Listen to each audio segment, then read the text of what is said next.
В Республике Башкортостан появился еще один кластер в рамках программы «Профессионалитет». Давайте поговорим сегодня об этом в программе интервью, что это за кластер и что это в целом за программа «Профессионалитет». Я представляю гостя в студии Эльмира Товышева, директор Института среднего профессионального образования Уфимского университета науки и технологий. Эльмира Захитовна, здравствуйте. Здравствуйте. Вас можно поздравить с тем, что появился еще один кластер в рамках «Профессионалитета». Да. Что за кластер? Спасибо. Ну, вообще-то, идея кластеров и профессионалитета существует у нас уже в России с 2022 года. Это программа, которая была разработана и реализуется сейчас Министерством просвещения Российской Федерации. И в России уже с 2022 года существует открыто много различных кластеров. Вот наша республика является одним из лидеров по созданию и открытию кластеров. И 2 сентября этого года был создан еще один кластер. Это вот наш кластер на базе Уфимского университета науки и технологий. Отрасль у нас машиностроение. И у нас еще есть узкая направленность – это авиастроение. То есть мы готовим кадры для авиастроительной отрасли. Уфимский университет науки и технологий, насколько я понимаю, это единственный вуз в Башкортостане, в котором реализуется программа «Профессионалитет». Да, совершенно верно, потому что в рамках нашего университета 1 июня был создан Институт среднего профессионального образования. Это путем объединения Уфимского авиационного техникума, который у всех на слуху, и колледж Башгу, бывший. Вот путем объединения вот этих двух учебных заведений среднего профессионального образования у нас в университете появилось новое структурное подразделение Институт среднего профессионального образования. И поэтому у нас вот есть такая программа. Мы имели право и возможность участвовать вот в конкурсе на грант, получение гранта в рамках федерального проекта «Профессионалитет». Вообще профессионалитет, вы, конечно, говорите о том, что уже с 2022 года существует, что у нас создаются кластеры, но для сферы образования, мне кажется, 2 года это не такой большой срок. Однако вот профессионалитет зарекомендовал себя? Да. Ну, во-первых, начнем с того, что дает кластеры, что дает профессионалитет. Ну, различным, скажем так, слоям и населения, и так называемым, как мы еще и говорим, нашим, скажем, участникам образовательных процессов. Это прежде всего для наших абитуриентов получение востребованной профессии. То есть ты уже получаешь ту профессию и будешь уверен в том, что она востребована. Потому что те программы, которые реализуются в рамках профессионалитета, они прежде всего создаются при участии партнеров. То есть, вот если говорить о нашем случае, то наши программы были созданы при участии ОДК УМПО, это Уфимского агрегатного предприятия, это гидравлика и так далее. То есть вот такие вот крупные предприятия участвовали в разработке наших образовательных программ. То есть уже и абитуриенты, и их родители, и работодатели уже понимают, кого мы готовим, для чего мы готовим. Ну, наверняка учебные заведения сотрудничали с предприятиями до этого. Вот что дал профессионалитет в этом плане? Как сблизил работодателя и образовательные учреждения? Ну, до, скажем, вступления в эту федеральную программу, это были, наверное, все-таки какие-то просто партнерские отношения, взаимовыгодные, то есть они не были юридически ничем, скажем так, не закреплены. То теперь есть программа, и между, скажем, в рамках образовательного кластера, между предприятиями реального сектора и учебными заведениями подписывается соглашение, официальное соглашение, в рамках которого уже прописаны какие-то обязательства с 2 сторон. Профессионалитет должен решить вопрос именно кадрового дефицита рабочих специальностей. Вот знаете, и самое главное, наверное, когда абитуриентов напрягает больше всего рабочие специальности. Кажется, что это звучит очень страшно, да, что это вот именно чернорабочая какая-то профессия. На самом деле, так ли это? Потому что мне кажется, что даже сейчас вот работать на станках ЧПУ, ну, это, конечно, и в космос отправиться, но что-то близкое. Совершенно согласна с вами. На самом деле Вот сегодня те профессии, рабочие профессии, они, наверное, в нашем представлении, когда все это делалось руками и пилилось какими-то ножовками, наверное, это уже немножко вчерашний день, потому что сегодня рабочие, они тоже должны быть интеллектуально, скажем, высокоподкованными. Поэтому как раз вот оператор станков с числовым программным управлением – это та специальность, которую мы тоже готовим. Но я хочу еще пояснить. Вот мы нашим студентам даем среднее профессиональное образование прежде всего. Они на выходе получают диплом специалиста и получают квалификацию техник, технолог. Но в рамках как раз профессионалитета, вот это плюс такой, они еще овладевают рабочими профессиями. Вот на примере нашего кластера наши студенты в рамках, скажем, ну вот я на примере технологии машиностроения, одна из самых таких у нас специальностей, где самое большое количество студентов, вот наши студенты подписывают целевой договор в рамках соглашений, в рамках профессионалитета, получая среднепрофессиональное образование, еще получают 5 профессий.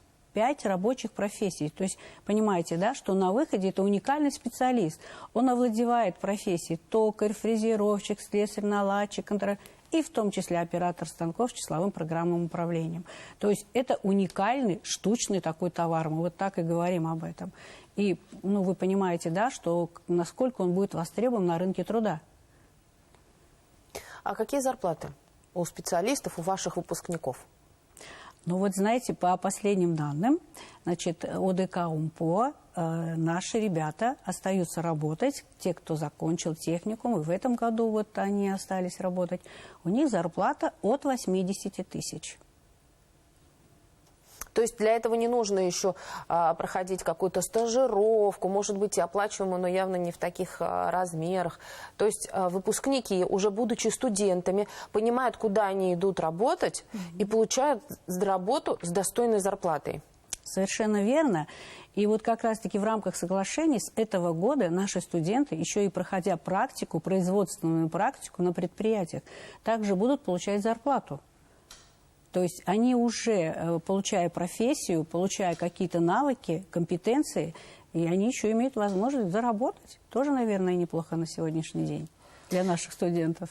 Профессионалитет насколько зарекомендовал себя в том плане, что знают ли о нем школьники для того, чтобы понимать, куда идти, а потом как определиться с профессией?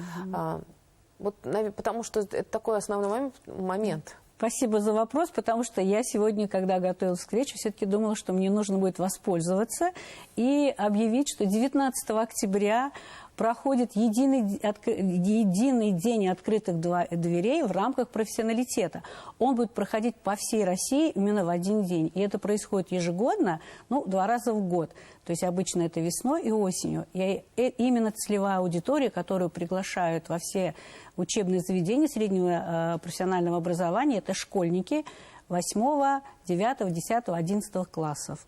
То есть вот как раз-таки я, пользуясь случаем, приглашаю всех заинтересованных, это прежде всего и школьников, их родителей, педагогические коллективы, прийти посмотреть, что же такое профессионалитет, посмотреть на то современное оборудование, которым оснащены наши учебные заведения в рамках профессионалитета. Но затем есть не только профессиональное оборудование именно в учебных вузах, еще и ребята проходят практику. И вот вы сейчас говорили о том, что есть партнеры, в частности, и очень много говорили об УМПО. Есть еще какие-то партнеры крупные? Да, это Уфимское агрегатное производственное объединение, у нас Уфимское производственное приборостроительное объединение, это у нас акционерное общество «Гидравлика», ну это я вот уж крупных таких вот называю. Да, мы с ними вот как раз-таки подписали соглашение, и уже у нас есть ребята, студенты, которые подписали целевые договора на обучение. То есть это означает, что по окончанию учебного заведения нашего, при получении диплома, они гарантированно будут трудоустроены на данных предприятиях. Ну, если говорить о количестве наших студентов, которые уже заключили целевые договора, то их около 800 где-то сегодня. Мы немножко даже опережаем наши критерии, показатели в рамках профессионалитета, потому что как раз-таки где-то 800, уж быть если точно в цифрах, 810 выпускников к 2026 году мы должны подготовить именно как целевиков. Но мы уже сегодня имеем эти цифры. Это еще раз подтверждает о востребованности рабочих профессий, о желании наших сегодня школьников получать рабочие профессии. Оно действительно есть? Приходят школьники? Приходят. Ну, во-первых, наверное, об этом, во-первых, говорят цифры и факты. Более 60% выпускников 9 классов на сегодняшний день выбирают средние специальные учебные заведения. Более 60%. То есть, приемная кампания наша этого года также подтверждает, что, в общем-то, мы приняли даже у нас по плану приема было определенное количество, мы приняли намного больше студентов. И, к сожалению, вынуждены были даже отказывать, потому что у нас есть определенные рамки, сколько мы можем принять абитуриентов, студентов. Поэтому вынуждены были некоторым отказывать. Но мы им сказали, пожалуйста, заканчивайте, можете после 10-го даже прийти, и после 11-го мы готовы, мы вас примем. Но у нас еще есть и заочная форма обучения, когда ребята могут, кстати, параллельно обучаться в школе и параллельно, заочно учиться в техникуме, например, в техникуме, в колледже. То есть после окончания 11 класса они могут прийти на очную форму и завершить обучение. То есть это ускоряется процесс обучения. Эльмира Захитовна, спасибо огромное, что пришли сегодня к нам в студию, рассказали об особенностях реализации программы «Профессионалитет», о том, что она действительно можно воспользоваться такой чудесной возможностью, попробовать свои силы, при этом еще и сразу после, понимая, куда пойдешь работать после завершения учебного заведения. И самое главное, наверное, 19 октября, давайте еще раз озвучим, во всех учебных заведениях, где реализуется программа «Профессионалитет», пройдет День открытых дверей, в том числе и в ваших. Да. Спасибо огромное. Спасибо. О реализации программы «Профессионалитета», о создании кластеров, которые помогают решить вопрос кадрового дефицита, говорили сегодня в рамках программы «Интервью». Спасибо, что были с нами.